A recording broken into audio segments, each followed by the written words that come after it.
On the news tonight, communities urged to promote human capacity building programs. Anambra Fire Service takes safety campaigns to school children. President Buhari sworn in for second term. And on the foreign scene, more than 20 civilians killed in attack on Syria's northwest. A good evening to you and thanks for joining us on the news this evening. I am Ifunanya Amafili. The Anambra State Deputy Governor, OKOCHA, urges communities to promote human capacity building programs. The State Deputy Governor, Dr. Nkem OKOCHA, has called on community leaders and organizations in the state to support the government to tackle the challenges facing the residents. The Deputy Governor made the call when the newly elected executives of Enugu Youth Council, EYC, paid him a courtesy visit in his office at the Government House, Awka. And our correspondent, Emmanuel Okonkwo, filed in the report taken from our studio.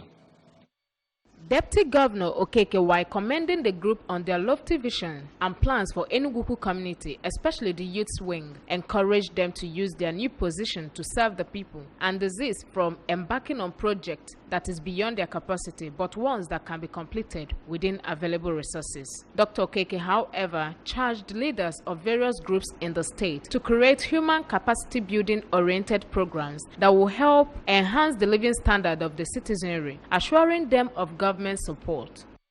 I expect you to be proactive. Don't sit at home and expect manna from heaven. You have to do your own. And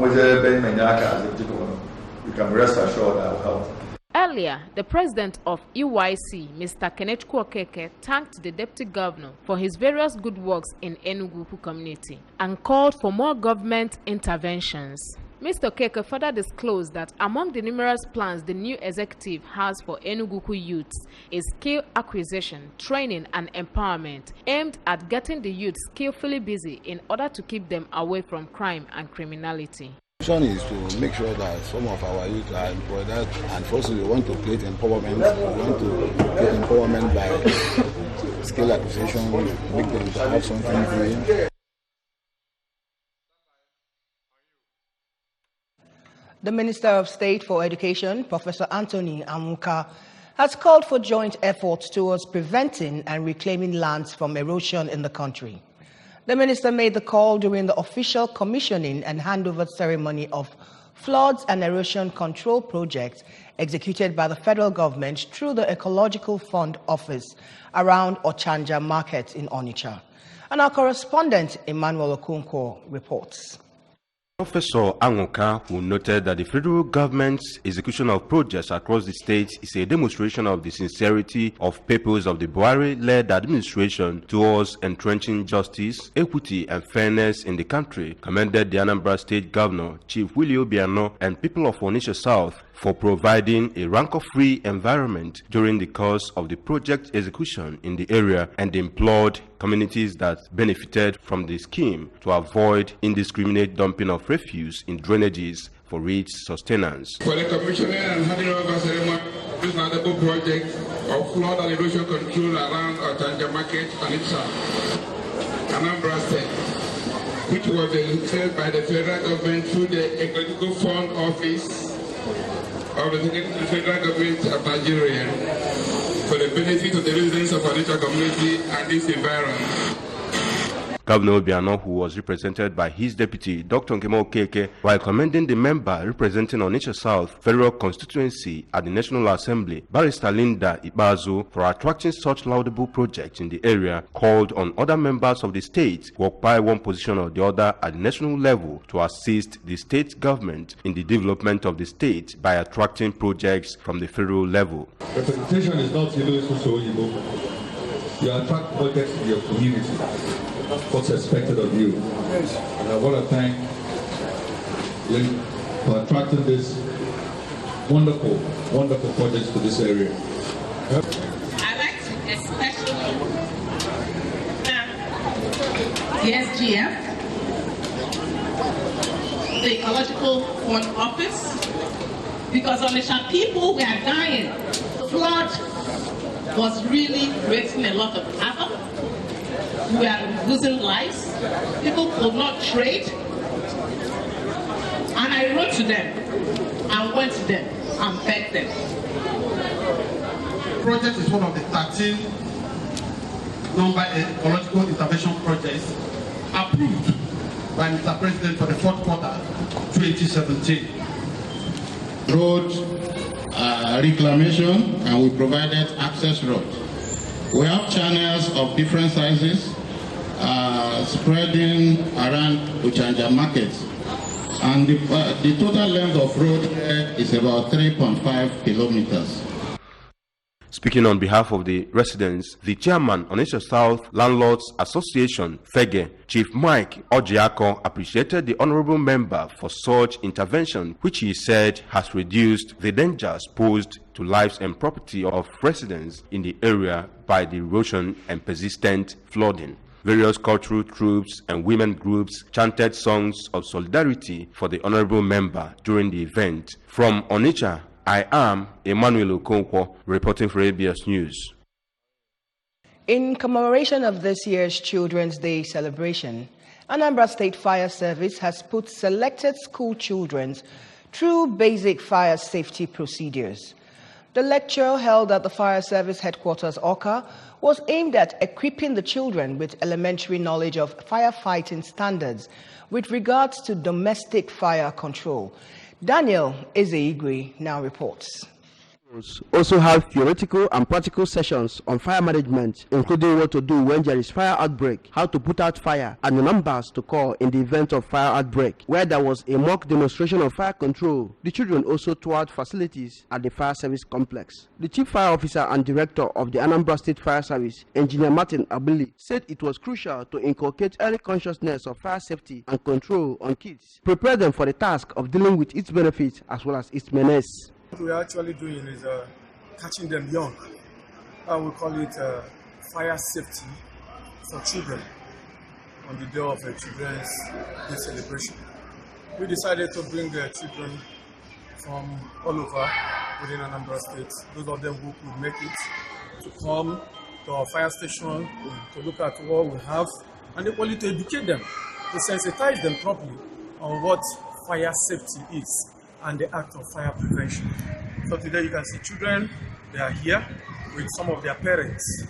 So they are here today to celebrate that. On her part, Mrs. Uche Umejiako, who led the pupils to the event, said the visit was to satisfy the pupils' curiosity on fire management and to also keep their eyes open to the dangers of fire abuse. Sometimes when we teach some things we teach in the school, it's all about theory without it being practical. And sometimes the children, they ask a lot of questions that you, because you're not trained to answer those questions, you can't really answer them. So they've been asking a lot of questions since we've been doing all these trainings and talks and all that. So I said, you know what, let me bring them here. They're in a better position to answer the various questions. So the kids we brought is just a portion of the children we have in the school. So and I'm so glad they came here because they got to ask them those questions that they asked us that we don't really have the perfect answers to, and they got the right answers.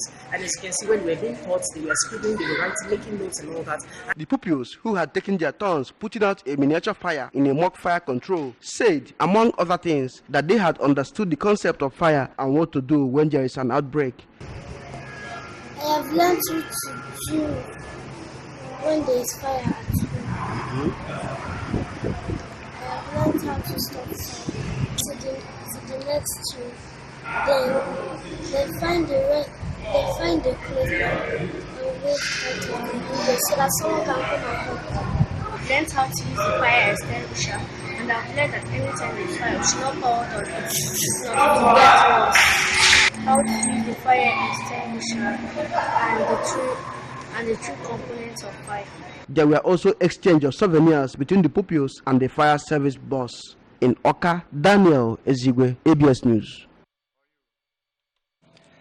The state government is not relenting in its effort to light up communities in the state, with the ongoing installation of street lights in various parts of the state. And our staff reporter, Blessing Ijedibia, now reports.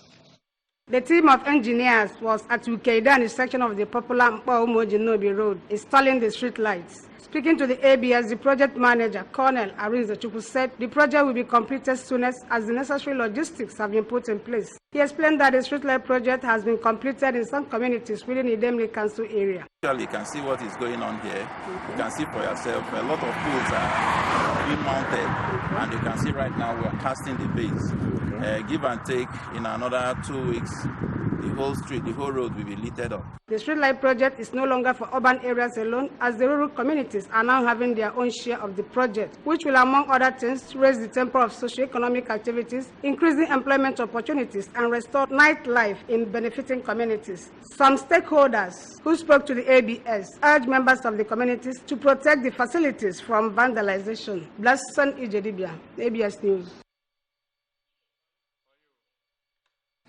Over 258 students enrolled in the Metallurgical Training Institute, MTI, have vowed to be of good conduct at the 25th matriculation ceremony of the school.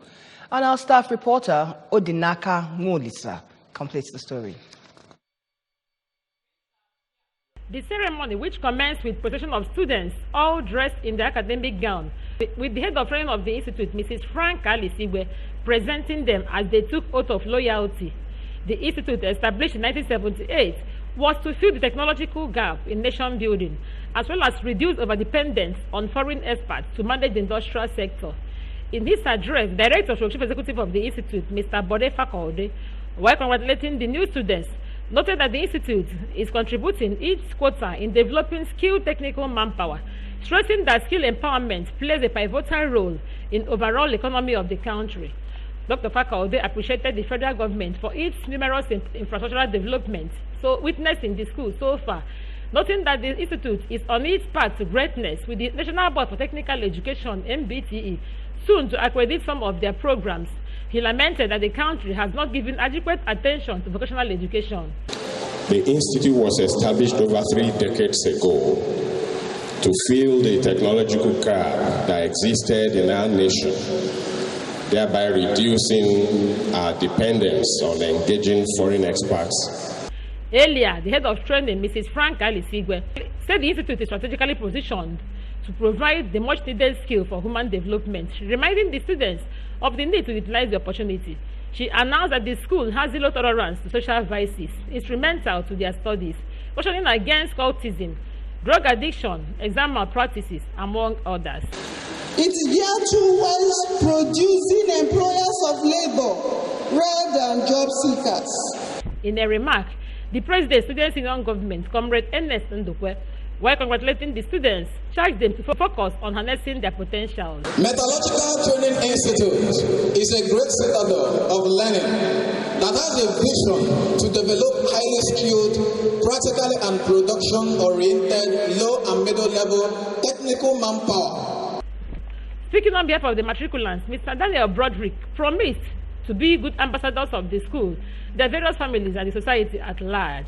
In an interview, other students that spoke, including Mr. Sylvester Ndom and Ebetet Okon Akman, reassured to put in their best as they navigate in the academic sojourn. Cultural dance and exhibition of industrial fabricated equipment produced by various departments featured at the event.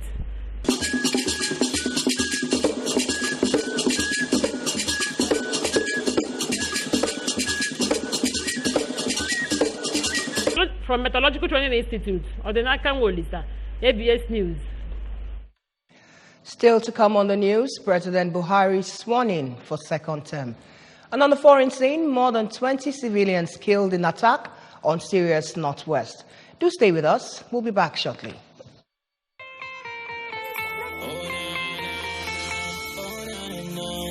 Everybody's talking. In all the cities and all the streets, in all the places where people meet, from Niger to yonder, you've got you talking. You are the one that's falling to keep you talking. Yeah! Hey! Talking. You got people talking. Talking. We've got people talking. Dressing from east to the west. west to the south. Everywhere they cover, they no be mouth.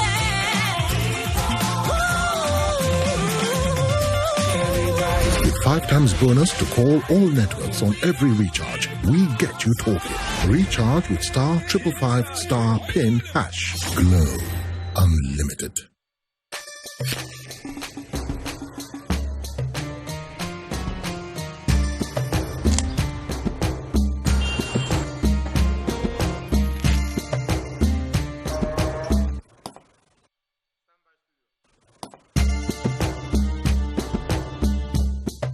It's Ramadan. It's okay to share what you love.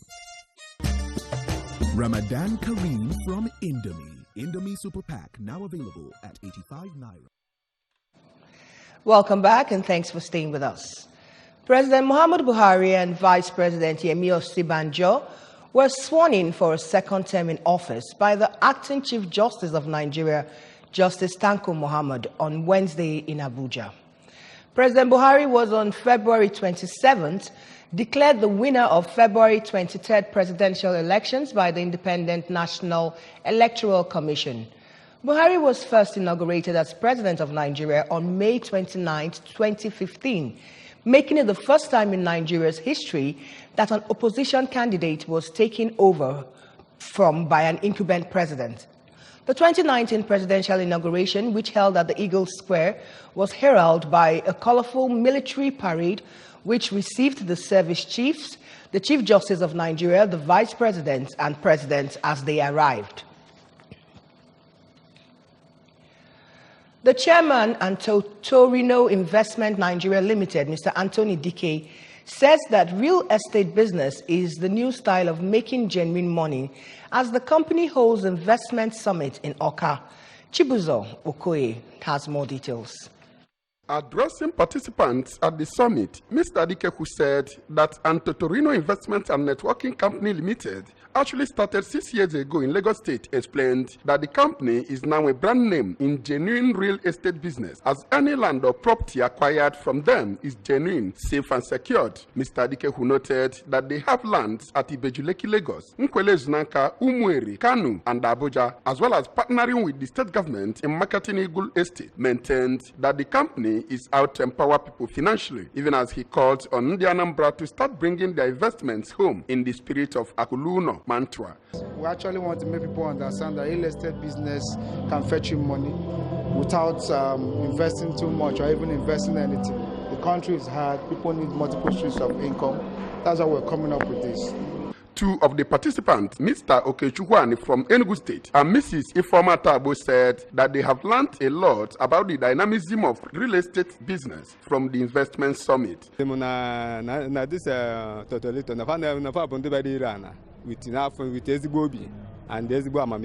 lot of money to be made from getting involved in the business, and I hope as I go out and think about everything I learned and convince myself to go into the business, I'll explore.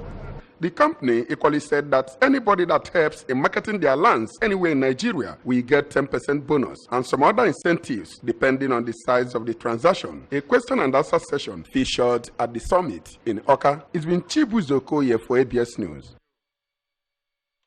And moving over to the foreign scene, more than 20 civilians were killed as the Syrian government continues its relentless bombardment against the last rebel stronghold in the country's northwest. The latest attacks came as the United Nations denounced war powers for doing nothing to halt the bloodshed and destruction.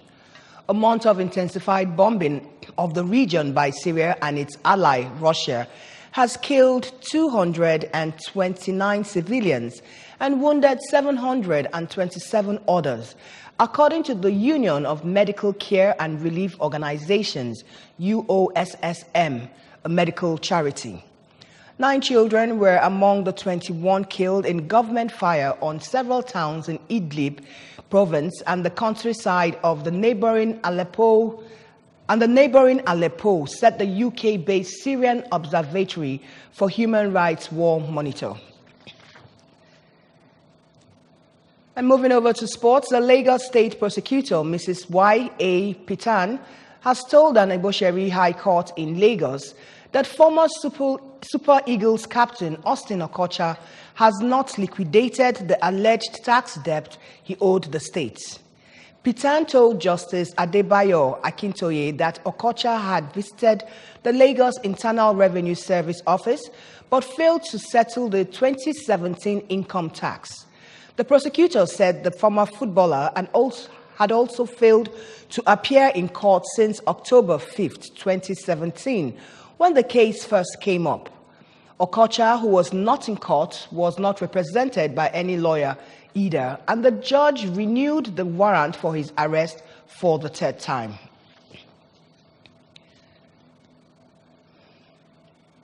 Now remember that you can follow our news and programs on ABS from any part of the world simply by liking our Facebook page, which is ABS Radio Television. Subscribe to our YouTube channel at youtube.com, ABS Radio TV Online. Follow us on our Twitter handle at ABS Radio TV and on Instagram at ABS Radio TV. You can also log on to our website, which is www.absradiotv.com. And before we end the news, we'll go to the main points for this evening. Communities have been urged to promote human capacity building programs. Anambra Fire Service takes safety campaign to school children. President Buhari has been sworn in for a second term. And on the foreign scene, more than 20 civilians have been killed in attack on Syria's northwest. And with that, we'll come to the end of this news broadcast. Thanks for being with us. I am Ifunanya Amafili. Do have a pleasant evening.